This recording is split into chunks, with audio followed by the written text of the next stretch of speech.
আজ থেকে 100 বছর পর ক্যালেন্ডারের পাতায় যখন 2124 সাল, আমাদের প্রায় প্রত্যেকের দেহ তখন মাটির নিচে, অস্তিত্ব তখন রূহের জগতে। ইতিমধ্যে ফেলে যাওয়া আমাদের সেই সুন্দর বাড়িটা হয়তো পরবর্তী প্রজন্ম ভোগ করছে। পছন্দের কাপড়গুলো ব্যাকডেটেড হয়ে গেছে। শখের গাড়িটা হয়তো অন্য কেউ চালাচ্ছে, আর আমায় খুব কম জনের স্মরণে রেখেছে। হয়তো কেউ ভাবেও না।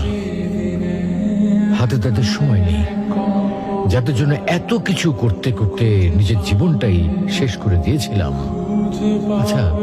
আচ্ছা, বাস্তবতার এই জীবনে আপনি আপনার দাদাকে কতবার স্মরণ করেন?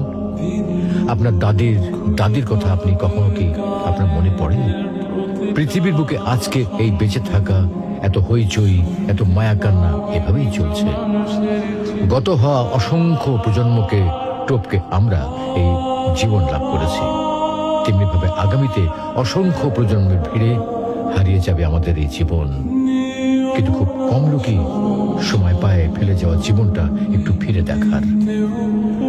বাস্তবতা হচ্ছে এই জীবনটা আমাদের কল্পনার চেয়েও অনেক অনেক ছোট।